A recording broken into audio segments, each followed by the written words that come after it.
to live their lives in a freer way. And for that set of crimes, he gave his life. Those horrific circumstances surrounding his brutal murder, premeditated, and the dismemberment of his body to hide those remains so that there would be no evidence of the crime, cannot be forgotten. It can't be a tragic episode we move on from. Unfinished business is unfinished business. The United States must speak with a full-throttled voice on this matter. A legal U.S. resident, a columnist for one of our premier newspapers, a journalist pursuing the truth, an advocate for his people and his country, simply calling for reform and more freedom. His memory, his legacy must be protected. In fact, it must be pursued. And I'm here to tell you it will be. There are some of us who will not forget and will not let up until the truth is revealed and actions follow from the truth. In a tragic way, Jamal has already made a difference. Already there are reassessments about the relationship between the United States and Saudi Arabia, the relationship between Saudi Arabia and its neighbors, about the role of the king and the crown prince in the kingdom, about how the royal family makes decisions, about brutality within the kingdom and policies currently being pursued by that kingdom, especially in places like Qatar and, of course, tragically in Yemen. So if the purpose was to silence a moderate critic, the consequences are an unraveling of a whole set of policies for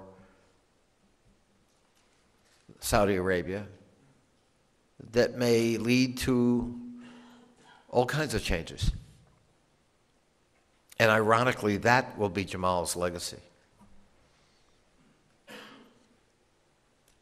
I call upon President Trump to speak clearly and unequivocally about what has happened and about what the United States is prepared to do by way of response.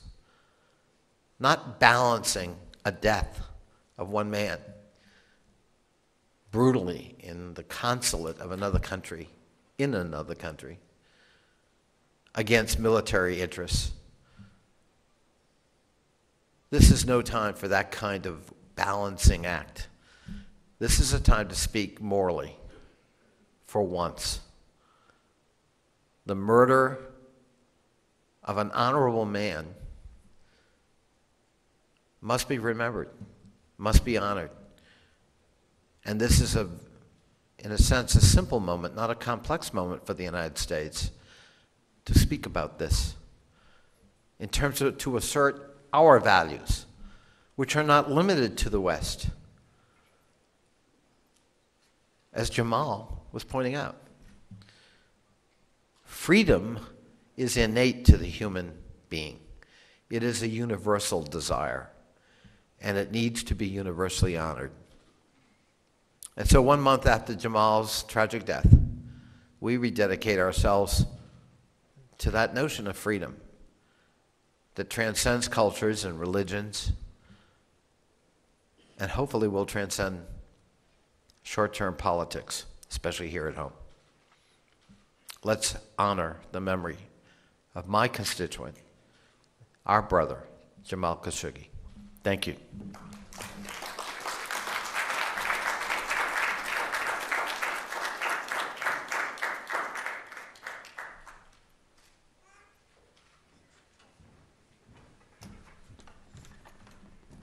Assalamu alaikum, everyone. Peace be with you all today.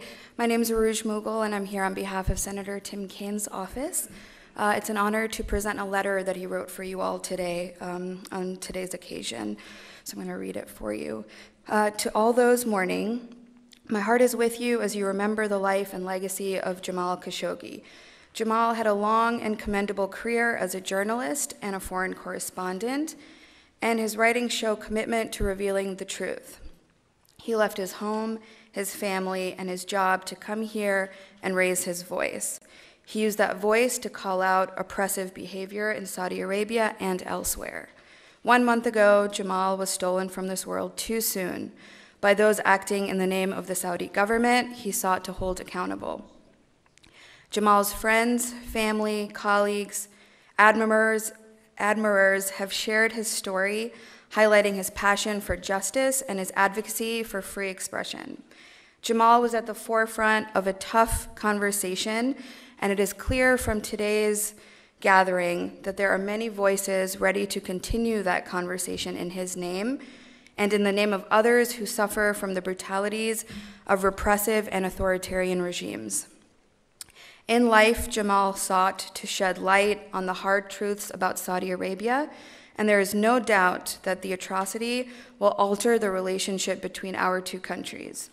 And if the Trump administration won't stand up for justice for Jamal and for the victims of Saudi Arabia's repressive policies, Congress will. I hope that being together to remember Jamal's remarkable life and to honor his legacy today will bring you some comfort. I'm proud and honored that Virginia was the U.S. state he called home. All my condolences, Tim Kaine. Thanks so much.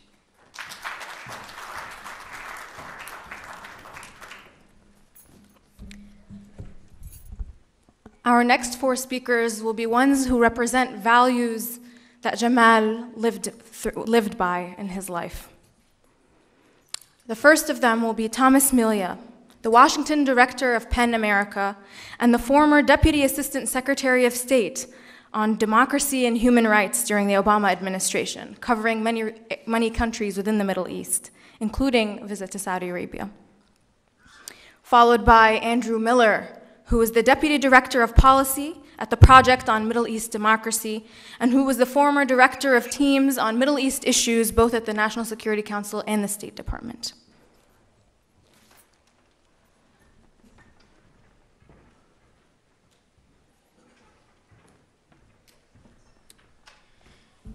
Thank you, Abrar.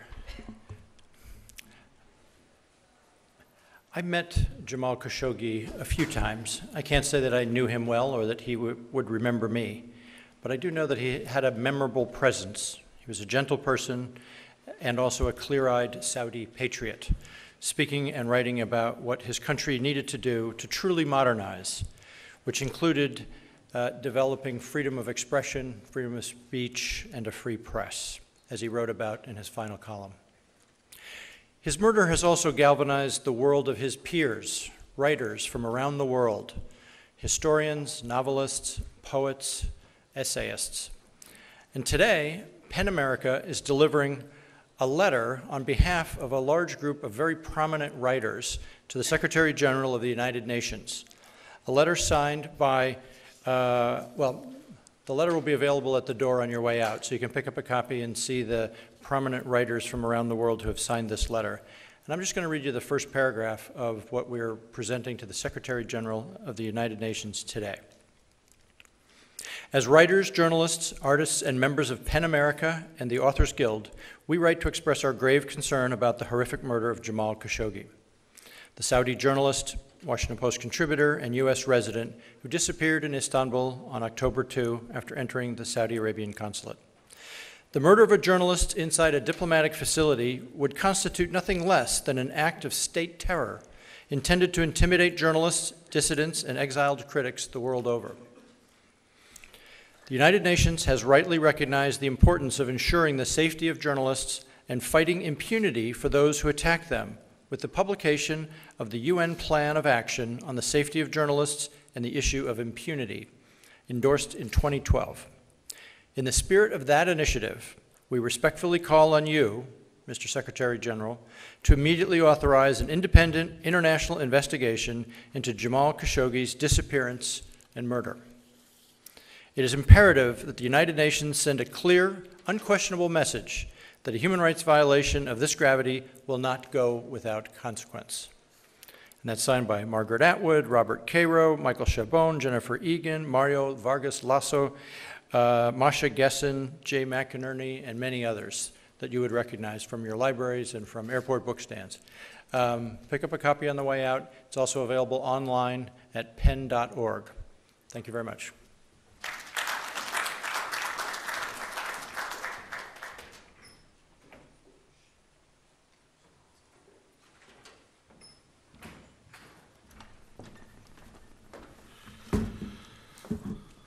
Thank you, Abrar. As she mentioned at the outset, my name is Andrew Miller, and I'm the Deputy Director for Policy at the Project on Middle East Democracy, which is a non-profit, nonpartisan organization dedicated to elevating the role of democracy and human rights in U.S. foreign policy towards the Middle East. And it's at the intersection of that issue that I came to know Jamal. The last time I saw him was at an event at POMED in August, commemorating the 5th anniversary of the massacre at 2 sit-ins in Cairo following the military coup there. And his attendance there, he was not a speaker, I think is a signal of his commitment, not only to human rights and to political reform within his own country, but throughout the region more broadly, which is why POMED viewed Jamal as such an important partner.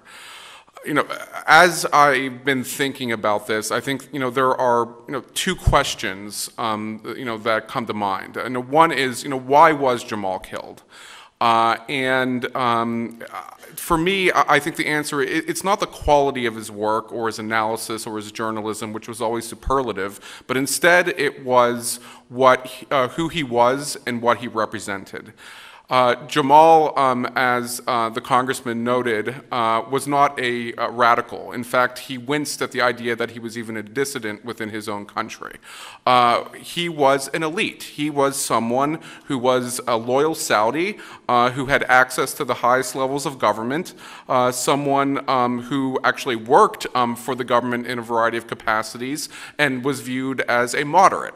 And I think that's why he was killed. It was because he was someone who represented a real threat. He wasn't a radical. He wasn't someone that could be dismissed easily. He was someone who understood the kingdom, understood how the kingdom operated, yet as a loyal Saudi, he was still determined to pursue these reforms. He was still determined to change the way things were. Because of his stature, because of his access, he was someone who carried tremendous weight. It was relatively easy to dismiss the people who were more extreme in their views or who were professional activists, but for someone like Jamal to come out and say these things, I think it was very, very problematic for Mohammed bin Salman, for the Saudi government. I think a second reason why he was killed is that he represented a challenge to the dictator's defense in the region. And that is, it is either me and my authoritarianism, or it is chaos, it is fitna. And what Jamal was advocating was not an abrupt or revolutionary approach to political change, but instead one of peaceful reform, something that can be endorsed universally. And again, that criticism, that challenge to how dictators within the region around the world have sought to defend themselves, I think was something that was deeply, deeply problematic for them, and it was another reason why why they wanted to eliminate Jamal, much to our detriment. The second question is, why why has his death resonated so much within the United States?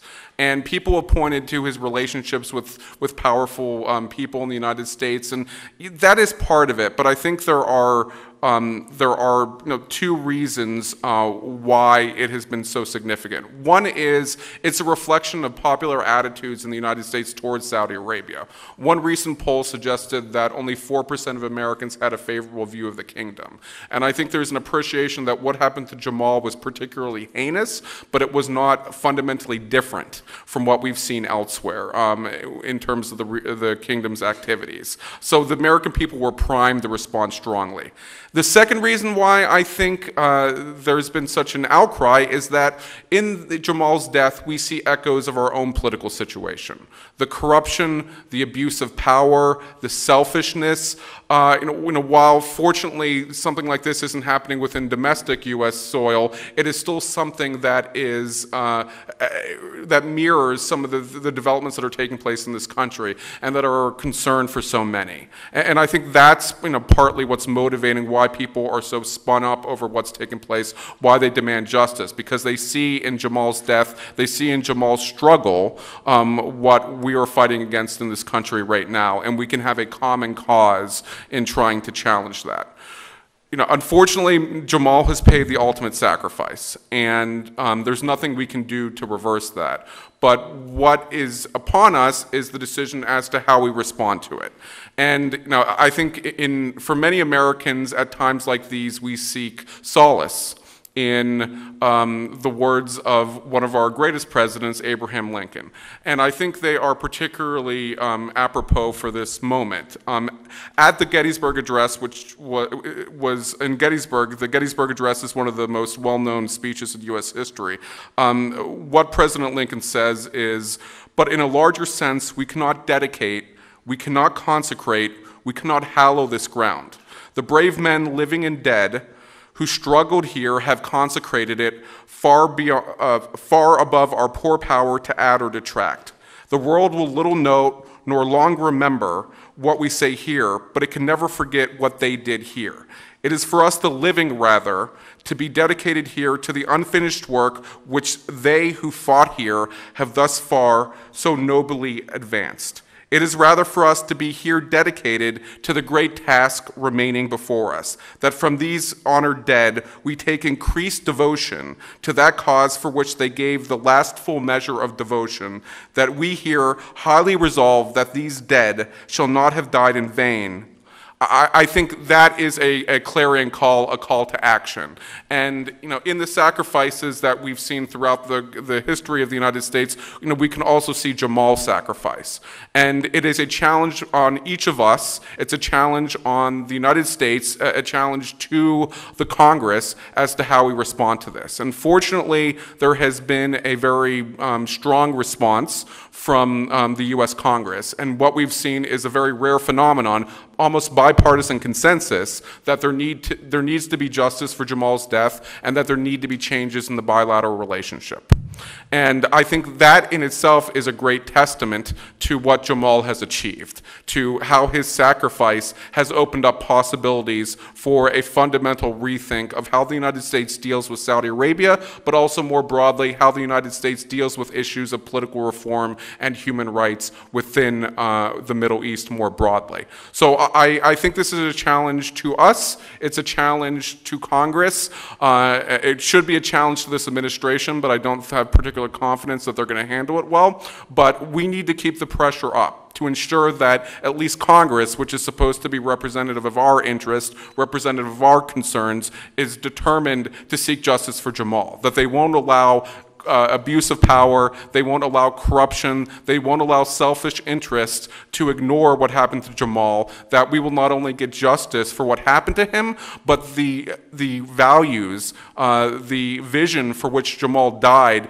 is taken up with new cause, is taken up with new energy, and preserved to its fullest. I think this can be an inflection point. This can represent a change in how the United States engages with the region, but ultimately ultimately it won't happen unless we remain committed to that vision, to Jamal's vision. So with that, I encourage you to remain focused on this issue, to remain engaged with your officials, with the media, with the public, to ensure that Jamal's sacrifice does not, as President Lincoln say, go down in vain. Thank you.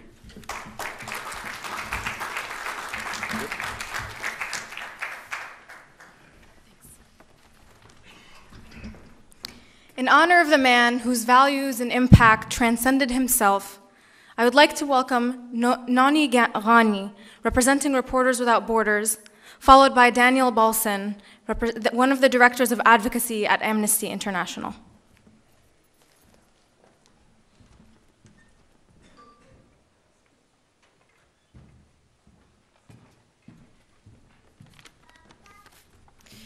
Thank you, Abrar, for inviting Reporters Without Borders to speak at this incredibly important event. It's really an honor. On October 2nd, dissident journalist Jamal Khashoggi walked into the Saudi Consulate in Istanbul in order to obtain a marriage license. He never walked out. A prominent journalist who often criticized Saudi authorities, Khashoggi fled to the United States in 2017 at the start of a crackdown on journalists, intellectuals, and activists after being banned from writing in the media and posting on social networks. This is certainly not the first time a journalist has been punished in Saudi Arabia. In the current crackdown, more than 15 journalists and bloggers have been arrested in a completely opaque manner in Saudi Arabia since September 2017. At least 28 professional and non-professional journalists are currently detained. Saudi Arabia has consistently ranked near the bottom of Reporters Without Borders' World Press Freedom Index, coming in at 169 out of 180 countries this year. The repression of the Saudi media is an issue that Jamal wrote about regularly. Over the course of the last month, reports have emerged detailing the gruesome and horrific murder of Jamal that have frankly been unbearable to read. However, what I have learned about Jamal through the words of his colleagues, his family, and through his own reflections is that he was a deeply thoughtful, introspective, and courageous man. The love and care that he had for his country shines through in the columns that he wrote for the Washington Post.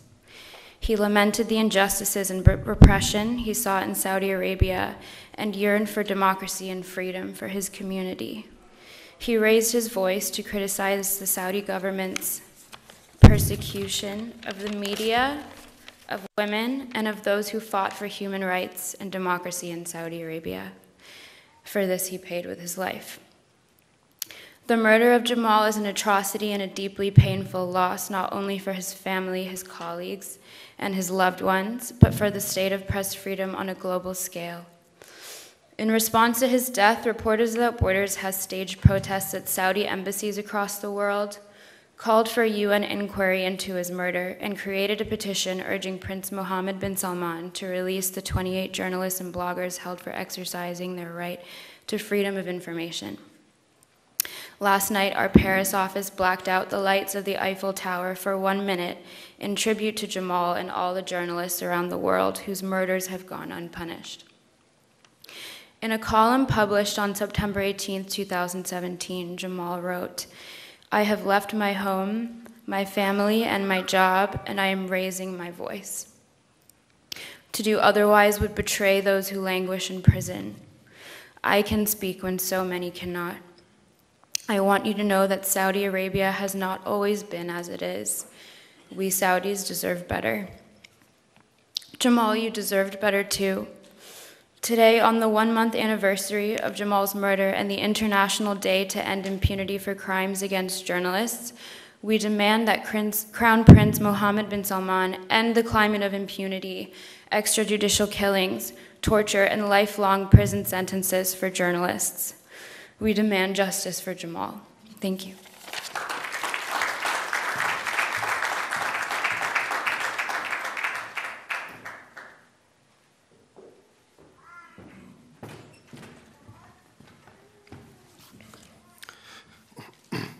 Good morning. My name is Daniel Balson, and I'm Advocacy Director at Amnesty International USA. And I'm deeply honored for the opportunity to be here today, and I'd like to sincerely thank Justice for Jamal campaign for having me here. Unlike many people in this room, I did not personally know Jamal Khashoggi. But over the past several weeks, I've been deeply fortunate to speak with many people who have. And what's clear to me is that we're gathered here to remember the legacy of a remarkable man. A man who cared deeply about his country, about human rights, about ideas, and about the place of all three of these things in the world today. And his loss is a profound loss, and it will reverberate far beyond this room and far beyond the lives of the people who sit here today. I'd like to speak a little bit about the broader human rights context in Saudi Arabia and share some thoughts about what it means for us. In the past year, Saudi authorities have stepped up a wave of arrests targeting virtually all dissident voices. And while each of these arrests is arbitrary in the legal sense of the word, when taken together, they send a clear message, and that message is written in the language of violence and in intimidation. And it's worth carefully considering what that message is as we consider how to respond to it. The government of Saudi Arabia has targeted women's rights activists, religious clerics, journalists, and academics. The detained include Samar Badawi, a famed human rights activist who won the State Department Award for her courage. They include people arrested for blogging, for tweeting, and people arrested for practicing their professions as journalists, as attorneys. Detained human rights defenders in Saudi Arabia come from all walks of life and all types of professions, but their one commonality is their peaceful refusal to march in unquestioning lockstep with all of their government's policies. By detaining them, the Saudi officials send a powerful message that the path through all reform, whether it is religious, economic, scholarly, or political, runs through them alone, and that the Saudi people are not legitimate stewards of their country's future. Saudi authorities have retaliated against their critics by subjecting family members of their critics to arrest and travel bans. In June 2014, Saudi authorities sentenced Fawzan al-Harbi, founder of the Saudi Civil and Political Rights Association, to prison. And in July of this year, his wife and the mother of their two children, Amal al-Harbi, was similarly arrested. It's just one example of many. And in conducting this campaign of retaliatory arrests, Saudi officials send the message that they will pursue not only their political opponents, but their loved ones as well. And Jamal Khashoggi himself spoke eloquently of this appalling strategy. In May of this year, he wrote of Saudi's ongoing crackdown, "The arrests illuminate the predicament confronting all Saudis. We are being asked to abandon any hope of political freedom and to keep quiet about arrests and travel bans that impact not only the critics, but also their family members." Amnesty International prides itself on our rigorous and independent research, and we carefully verify the facts.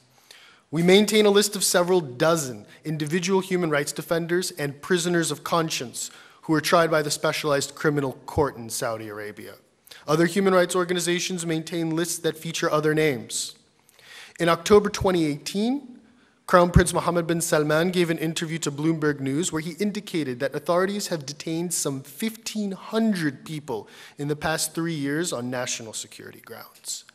And it's clear that what international human rights organizations are able to catalog represents merely the tip of the iceberg. In a closed political space like Saudi Arabia, where the government controls all sources of information, it's difficult to gather reliable information. And the message heard by critics of the Saudi government policy is that we will erase you and no one will remember your name. Yet amidst this grim picture, there is still hope for truth in Saudi Arabia. And on that front, we must start with Jamal. Amnesty International is joining numerous other organizations to call for the UN to begin an investigation into Jamal's death. We're here today for Jamal Khashoggi, but we're also here to offer the authorities in Saudi Arabia some much-needed guidance and clarity, a counter-message. Just as they have messages for those who defend human rights, we have messages for them. For too long, they've operated under the impression that impunity is for them and that the rules are for others. They believe that a government critic can disappear in their diplomatic mission and that those who care about justice will not notice, or if they notice, they will not object, or if they object, they will not remember. Well, we've noticed and we're outraged, and we will not forget.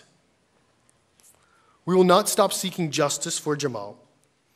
the truth about his disappearance, and accountability for those who harmed him. I'm deeply grateful for your time and your attention.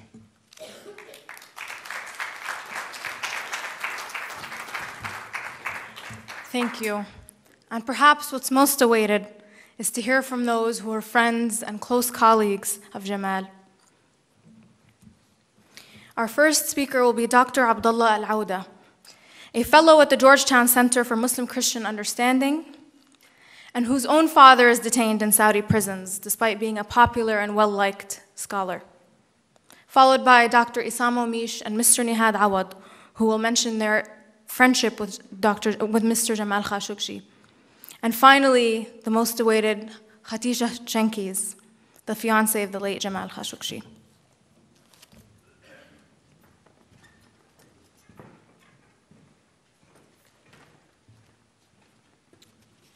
Thank you, Abrar, and thank you for coming. I actually never thought that I would speak in an event like this with the picture of Jamal next to me and that other number, like 2018, right there, indicating his death. But that death was actually so much different. It's so much different because it was done by the very people whom Jamal had worked for a long time. It might have been described as rogue operatives, but whoever those rogue operatives are actually doing the same exact thing to so many different Saudis throughout the Saudi cities and regions. So many detainees right now while I'm speaking who fought for the same and similar things that Jamal had fought for are actually being tried. In the very first article of Jamal at the Washington Post, he spoke of Issam al-Zamil, his long friend, is actually a mutual friend of us. Issam is a friend of mine and is a friend of Jamal's as well. Issam is in prison because of the same similar and peaceful activism. Issam, for Jamal, Issam's case was so much profound because Issam looks like him. Issam worked for the government. He was part of the Saudi delegation in Washington, D.C., right here. And just when he came to Saudi Arabia, he was arrested, and now he is referred to the specialized court, a court specialized to try terrorist cases. So peaceful activism is an act of terrorism in Saudi Arabia. The same exact Attorney General who went to Turkey to investigate the murder of Jamal Khashoggi, who was murdered because of his peaceful activism and journalism, is actually seeking death penalty against my father for similar peaceful activism that Jamal has done. The same Attorney General who is referring Issam al-Zamil, the long friend of Jamal, and seeking very severe punishments against Issam, is actually investigating Jamal's murder. So this is just an irony of how the Saudi system works, of how these rogue operatives are still operating within the system, of how they infiltrate the system, if I may say. So if these people are doing the same exact things, that means we never found the perpetrators of Jamal's murder. We should find them, and we should try them, and we should seek justice for Jamal and for all. Thank you so much.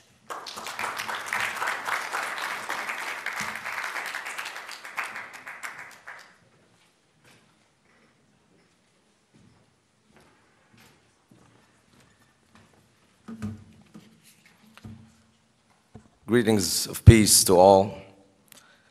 I just wanted to remember Jamal in some lessons and some words of our Prophet, peace be upon him, because Jamal meant so much for so many people across the world. When we're taught that the most honorable form of jihad, struggle, is to say a word of truth in front of a tyrant, when we're taught that the best of martyrs is a man who would stand, speak truth to power, would call for justice, and would give his life as the ultimate sacrifice, the remembrance of Jamal resonates with every atom of our soul. When we got to know him in many respects, I knew him as a young journalist who was an inspiration to many of us growing up. I knew him as an icon for those who defended the Arab Spring. I knew him even knew his family as a concerned father who engaged in the medical matters as a physician. And I knew him when he came to Washington and lived amongst us, and how he was expressing his concerns and his love for reform and change and the stand for democracy. He was truly the voice of the voiceless. He was inspired to be the amplifier of the whispers of those who can't be heard. And he truly was an icon for the freedom of expression. And he represented a man who could paint a vision for the future of the Arab world that he loved so much as something that's free of tyranny and something that can relish in freedom and the rule of law and democracy.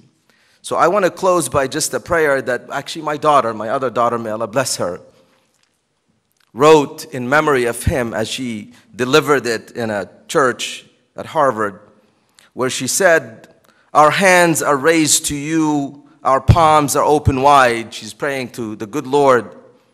"We seek sincerely endless grace that you may provide. Be gentle with our souls in all you have decreed. Bestow on us what pleases you in what we need. Replace our state of hardship with your gentle ease, and guide us with your power's prevailing breeze. And place our status over those who took our lands. Constrain their evil now and tightly bind their hands. Overcome our foes with your subduing might. Unravel all their hopes and force them to take flight. Deter their evil aims and dash their unjust plan. Repel them from our gates and mystify each man. Be swift in justice, Lord, in this our anxious hour, for they cannot remove an atom of your power."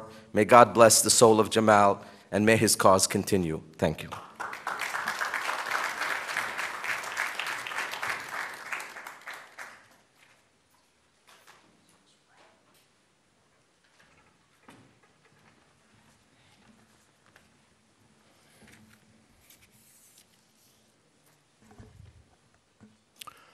Good morning. I'm Nihad Awad. I have been Jamal's friend for the past 25 years. The last time I met Jamal probably was the day he left to Istanbul. I had a breakfast with him at Panera Bread, and we were discussing our common project that I will mention just shortly. But allow me to speak to Jamal directly, because Jamal and I have been talking for so long, and I never thought that this conversation will end, or will end by the fact that he disappeared forcefully. So it is really hard for me to believe that you are gone. The perpetrators who killed you and dismembered your body, and the ones who ordered your murder, attempted to silence your voice and to hide you from the world so that no one will know about you or will hear from you anymore. However, Brother Jamal, they miscalculated badly. Your voice is heard loudly louder than ever. Your last column was read live on TV. Your last column was read by international journalists from around the world. The whole world, Brother Jamal, is talking about you. The whole world is standing for you. The whole world is condemning your murder and the murderers. Your name, Brother Jamal, will be associated with freedom and dignity and courage and freedom of the press. Your killer's name and those who ordered the killing, despite the fact that they spent billions of dollars to project a false image of reform and modernity, their names will be associated with crime, with this heinous and ugly crime. They will be associated with oppression and repression. They will not be respected. They will not be accepted. Brother Jamal, you will be recognized for speaking truth to power, for being a voice for those who were silenced. You and I talked about Dr. Salman al-Ouda, the father of Dr. Abdullah al-Ouda. And you texted me the charges against Dr. Salman al-Ouda. One of them was that Dr. Salman al-Ouda, a reformer, that he did not praise enough the Crown Prince. You and I were talking that while you and I were enjoying the freedom of speech here in Saudi Arabia and other countries, people do not have the freedom to be silent. They are being punished for not praising enough the Crown Prince and the ruler. You and I were contemplating on enjoying the blessings, and that's why you fled and you came here. You cried many times when I asked you about your family.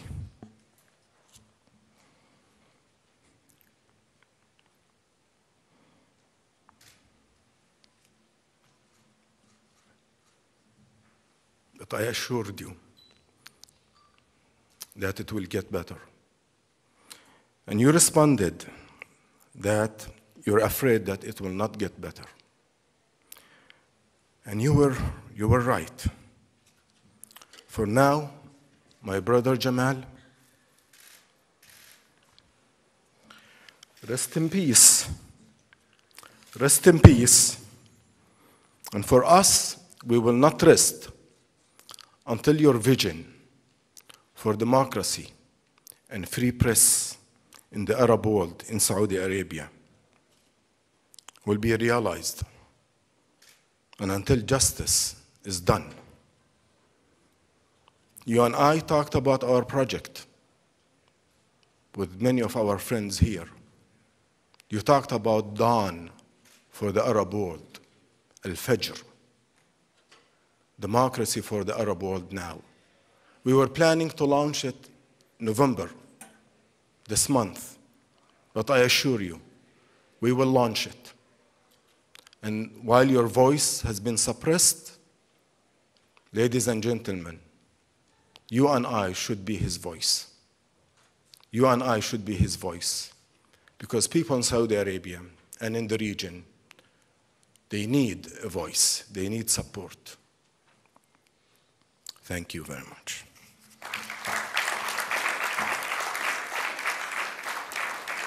Now it's my pleasure. It's my pleasure to introduce his fiancée, Khatija Jenkins. I was with her in London a few days ago at another memorial service, and I invited her to be with us, but unfortunately she could not.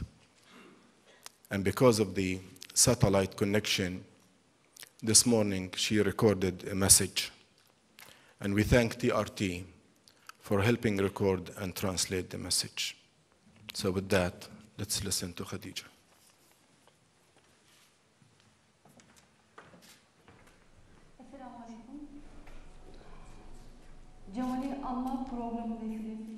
Thank you all for Jamal's commemoration. I salute Jamal's friends and loved ones with love and respect. Once again, I would like to pass along my condolences to Jamal's family, children, and close friends. Bugün 2 Kasım 2018 tarihi itibariyle Jamal'i kaybetmemizin üzerinden... Today is November the 2nd. It's been exactly 1 month since we lost Jamal. On the 2nd of October, Jamal and I headed to the Saudi Consulate as 2 people who were simply going to start the paperwork for our marriage. We had no negative thoughts in our minds. But today, I'm here on the 2nd of November to explain what happened after Jamal's murder and to share my feelings. I really don't know how to express myself. Nothing has relieved me of the pain from the atrocity I experienced. The most important reason for this is because his corpse has still not been found. I know that many of Jamal's family and friends and loved ones are among us. O günden sonra yaşananların hiçbir tanesi I would like to say to Jamal's influential friends that even though a month has passed since Jamal's murder, his body has still not been given to his loved ones and his funeral prayer has still not taken place. This is the smallest thing that one can do after a loved one has passed in the religion of Islam. And we still haven't been able to do that, and our pain is still as fresh as the first day. I also want to say the following to America, the public, and the people responsible. Jamal was killed in a horrific way, and the people responsible admitted to committing this murder. And we still haven't been able to determine the whereabouts of his corpse. These people are now being held in Saudi Arabia. Turkey has made a request for the extradition of these people. I would like to send this message to Mr. Trump. I would like him to support Turkey's legal efforts in trying to bring light to this situation and to discover the whereabouts of his body. I would like to thank everyone who organized this event, Jamal's friends and loved ones, and those who support this association. Sıcak ve taze.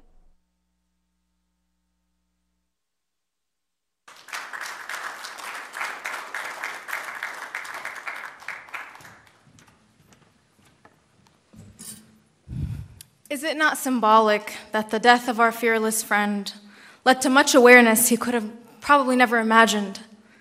And we hope that today will inspire a continuation of this legacy and the work that he set out his life and ultimately gave the sacrifice for. We thank you for your patience. We will take a 5-minute break, coffee break. We'll have some refreshments provided. And we'll come back to resume a conversation about how we can continue living forth Jamal's legacy and building upon his work. Thank you.